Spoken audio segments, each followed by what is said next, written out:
Welcome to the Vintage Athlete Podcast, specially designed for retired athletes. I'm your host, Tara Fortier. I'm a master's level licensed and board certified behavior analyst, yoga and meditation teacher, nutrition coach, and now mom of 2 athletes. But most importantly, I'm just like you, a retired athlete doing life after sports. Whether it's trying new things that you might be bad at, learning how to feed and exercise your post-sport body without kicking your own butt, or figuring out how to fill that giant hole in your life that used to be filled with practices, coaches, teammates, and the adrenaline rush of your sport, I'm going to drop some unconventional knowledge and strategies on you and do it from a place of love and acceptance. We'll tackle solutions from a unique perspective rooted in mindfulness and acceptance and commitment therapy.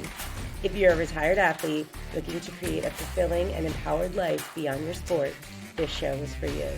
This is the Vintage Athlete Podcast, your game plan for life after sports. So lace up for your next adventure and we'll transition, redefine, and evolve together.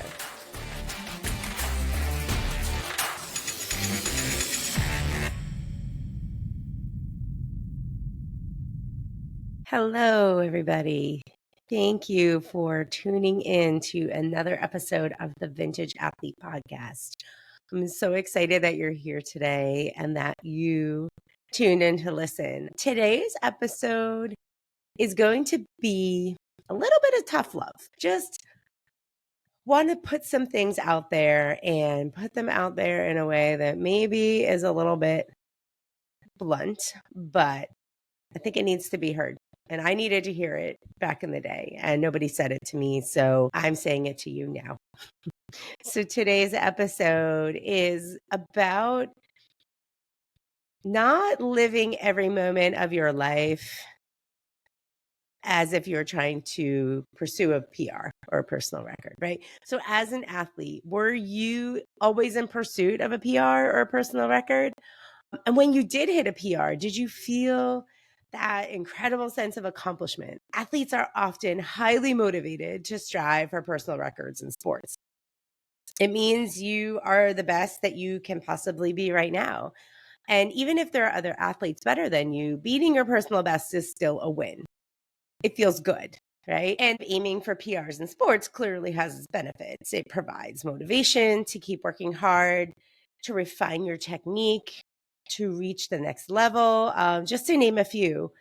And as an athlete, that mindset of striving for a PR helped you accomplish your sport goals.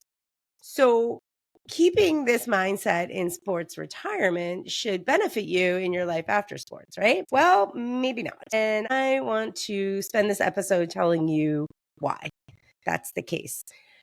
So first, there are physical health risks that come with continuing to push your body to its limits in sports retirement.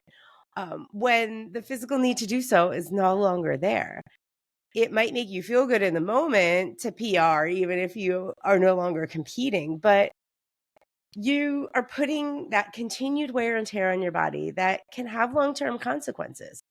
Our bodies can't sustain that intensive training routine of our sports indefinitely. And you have a whole lot of life left in front of you. So spending it dealing with injuries from overexertion and overuse does not equal a fulfilling and comfortable life after sports. Another physical concern is delayed recovery. So as the body ages, as you get older, it takes longer to recover from intense physical activity. I've definitely experienced this and I have definitely not enjoyed it. As I've gotten older, I've had issues with back pain and back injuries that I received at work. And if you don't know this about me, I worked with children with autism spectrum disorder for a long time, and they often had challenging behaviors. And so this could be a very physical job. And even as the clinical supervisor of these programs, I often needed to be hands-on with the staff that I was supervising and the child that they were working with. So sustaining injuries in my workplace and having to go through the recovery of that injury, I noticed that it takes a lot longer. And as a former athlete, I am not good at being injured and I'm not good at sitting still. And so that was a real struggle for me because it took my body a lot longer to recover than it had back when I was younger. And so if you put yourself in these situations where you're risking injury because you're pushing too hard, you no longer need to do so, you may end up having a much longer recovery than you would have had in the past. So pushing yourself to that limit is going to have some negative consequences for your physical health. There's also some mental health struggles that can arise from this. So the pressure to constantly perform at high levels in everything all the time can cause significant stress and anxiety. This can lead to mental health issues such as burnout, depression, and therefore a decreased quality of life. So listen up. You can have a successful career, meaningful relationships, and a fulfilling life without being the best at everything all the time. That's my tough love statement to you. The more you try to live up to this unrealistic expectation, the more you're going to make choices and take actions that are probably not in your best interest and are actually going to move you away from what you want. That competitive mindset is a big part of being an athlete and part of an athlete identity. And athletes who tie their identity too closely to their performance may struggle with a loss of self worth when they're unable to achieve new records. And retired athletes may struggle with this when they're not able to PR in all these new parts of their life after sports. And this can really lead to a crisis of identity and take its toll on a former athlete. In episode 3, it was all about athlete identity and how it can hold you back in sport retirement. And I highly recommend you give that a listen to learn more about this and why I think addressing athlete identity is the single most important and first step that a former athlete needs to take to live a fulfilling and meaningful life after sports. I also have some free resources that I will link in the notes to help you start to let go of this attachment and discover more about yourself and the life you want to lead.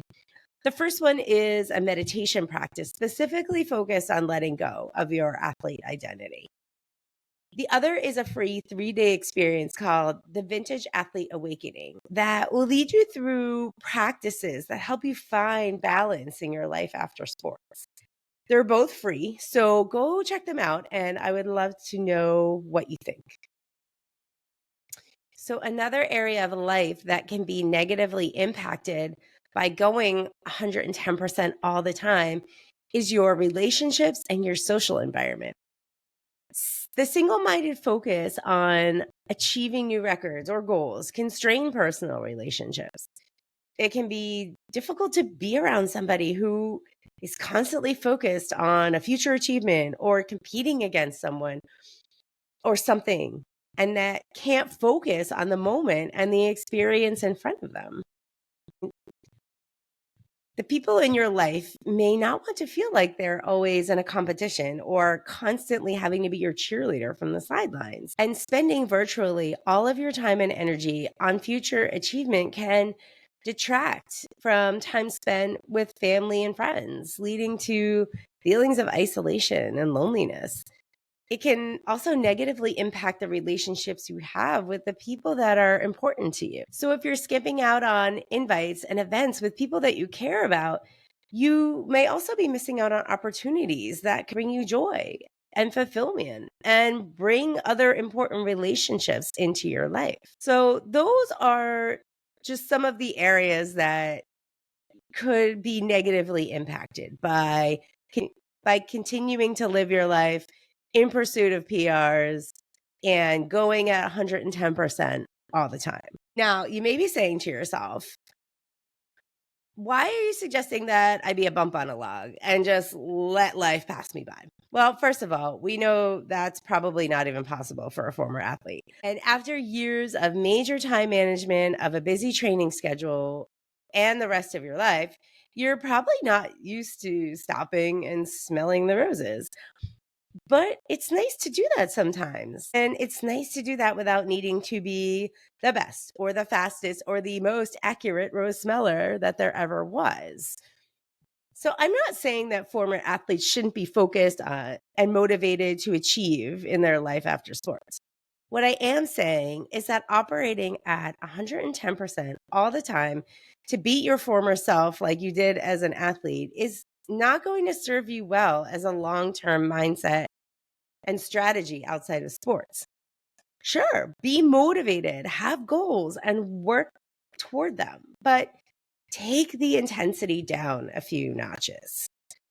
And here's why: the pressure to constantly perform can be overwhelming, especially in retirement. Letting go of the need to always achieve a new PR can really alleviate stress and improve your mental health. So, if your default mode in sport retirement is the 110% everything needs to be a PR, how do you find balance of motivation and achievement in life after sports without burning yourself out?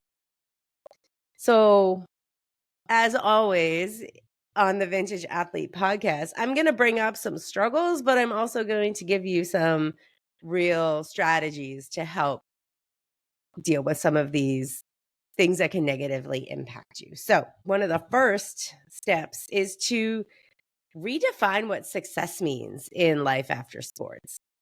Success in sports is often measured by statistics, records, accolades, but life beyond sports offers a whole new spectrum of what success can look like and what that specifically means to you. So it's essential to redefine success in terms that resonate with your current lifestyle and your current aspirations. A fulfilling life is so much more than achieving a PR. And defining what is important to you or your values can lead to looking at success as more than a competition with yourself and with others. So, strategy one: spend some time establishing your values. Values based living is a common theme that you'll hear from me at the Vintage Athlete. And that's because it's the basis of so many of the strategies I use to help former athletes. I go into what values are and how they are so impactful in a lot of detail in my upcoming course, Identity Renewal. And so that should be coming out soon. So if you really want to dig deep into values and what that really means, stay tuned for that. However, when I was planning this episode, it occurred to me that a tool to assess and determine your values that was specifically designed for retired athletes would be so helpful to this community. So, after this episode goes out into the world, I'm going to design a tool for you and give you free access. It will be a values assessment, but it will be designed specifically for former and retired athletes. So, if you're listening to this shortly after this episode's published, keep an eye on my Instagram and my website, and it will be out there soon. If you're listening to this later, I will go back and put a link to it in the notes for this episode. So, again, step one: get clear on your values. Figure out what it is that you want to stand for in life, because that is going to help guide your actions and help you make decisions that are in your best interest and are in service of your values. So, the second thing that's important to do to find some peace and some calm in your sports retirement is to acknowledge the importance of balance. Now that you're retired, it's important to recognize that what was required as an athlete is no longer required now. You can still be motivated, challenged, and successful without the all or nothing level of physical and mental training that you needed as an athlete. And it's vital to acknowledge that your life now doesn't require you to be perfect all the time. So ask yourself this simple but very important question: what do I need for my life right now? Start with that answer and go from there. So I will give you my answer to that question and why it has become so important for me to examine that for myself. So for my life right now, I need time. I need time to be present for my kids when they need me. I need to be financially comfortable enough for my family to maintain our current lifestyle and to save for college for our kids who are 14 and 16 now. So it's right around the corner. And I need time to grow the vintage athlete. So here's where I needed to acknowledge and change how I was doing things in order to get those things that I needed. As a behavior analyst who's been in the field of autism for a very long time, over the last 5 to 7 years, I had this mindset that I needed to have a fancy job title and be in charge of many people and many services. I needed to hit that PR in my career. That was my mindset. And I did that.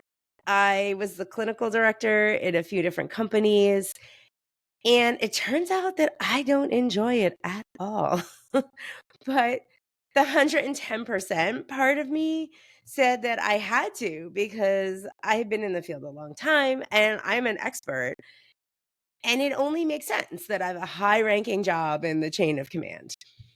But when I stepped back and asked myself if that's what I needed in my life right now, a clinical director job wasn't it. So I moved away from that. I moved away from that objective and I found a position in the field of autism that allows me to have much more freedom with my time and allows me to be financially comfortable. And it doesn't come with a fancy title, uh, but I don't care. I've gotten to the point where that is not important to me and it's not what I need in my life right now. So now I can bring my kids to their practices and check in with them on car rides. I can spend time on the vintage athlete, which is my passion project and what I actually really want to do as my career. I can teach and practice yoga at a studio that I love and also be a student in class when I want to. If I had continued to be stuck in achieving more and more PRs in my career, uh, that brought me no joy. I wouldn't be here talking to you right now, doing what is meaningful to me. So it was really important for me to ask myself that question and answer it, and then make adjustments to my life so that I'm doing what I need now, not what I needed to do 10 years ago.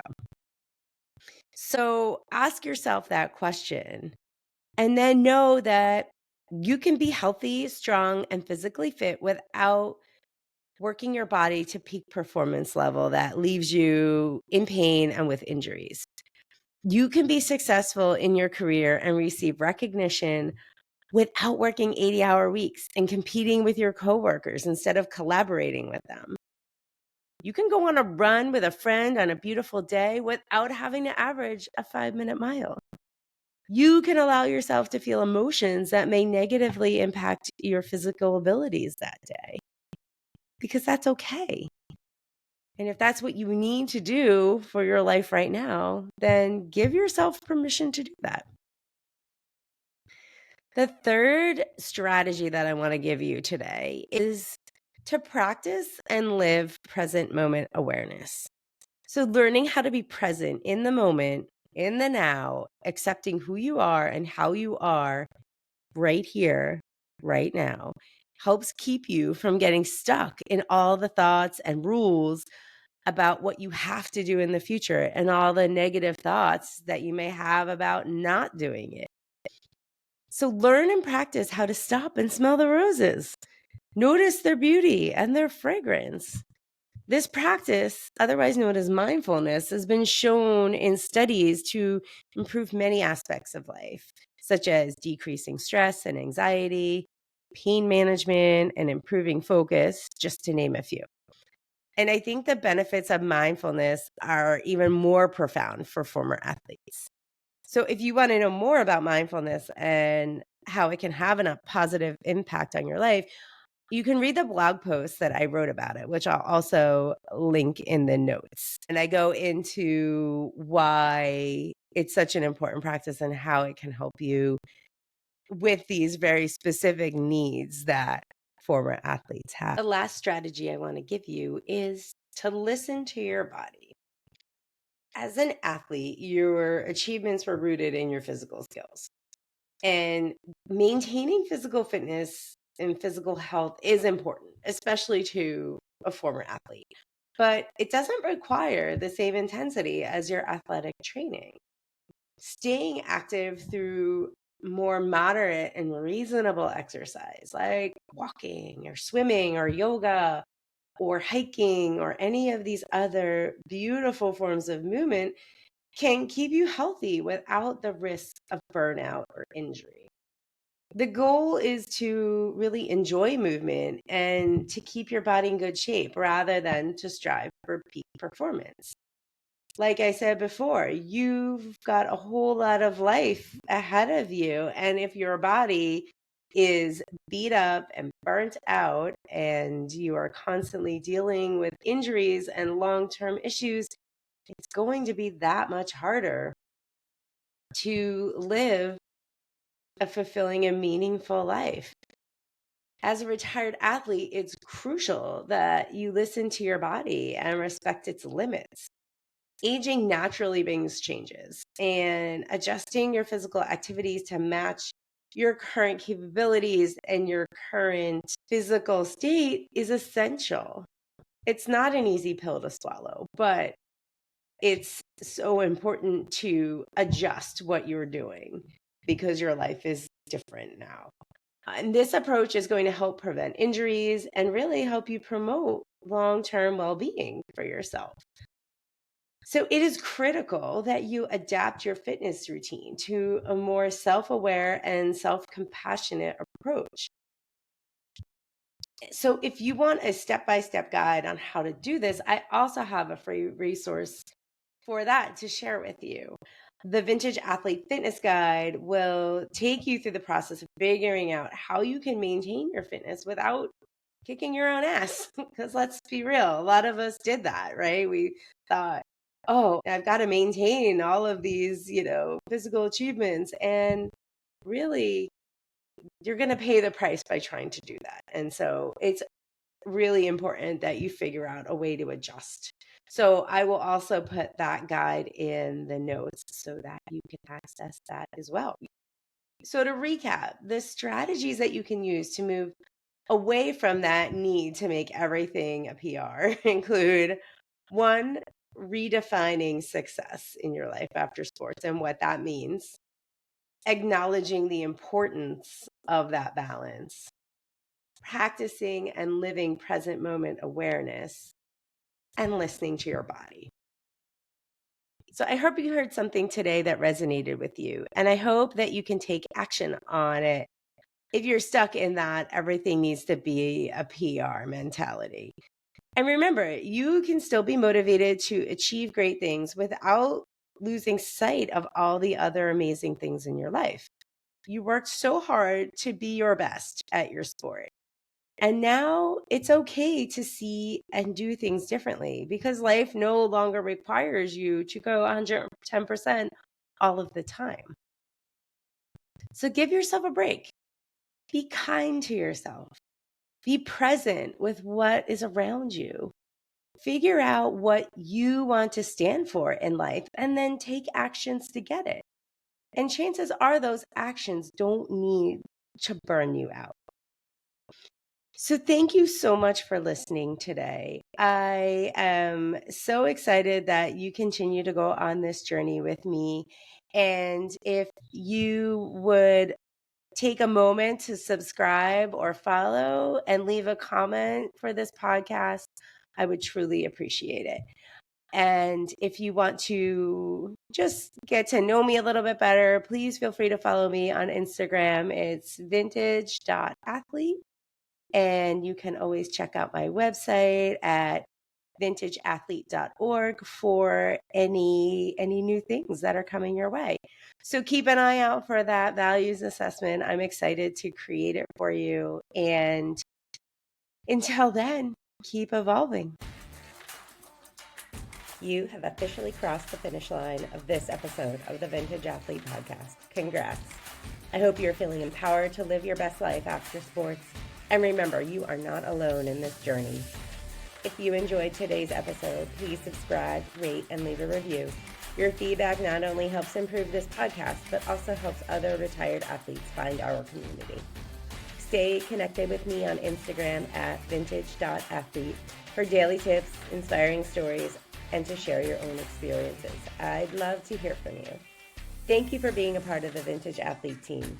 Together, let's continue to find balance, build fitness, and redefine success in this exciting new chapter. I'm Tara Fortier, and I can't wait to connect with you again next time. Until then, keep evolving and keep creating your legacy beyond the game. Take care, and see you next time on the Vintage Athlete Podcast.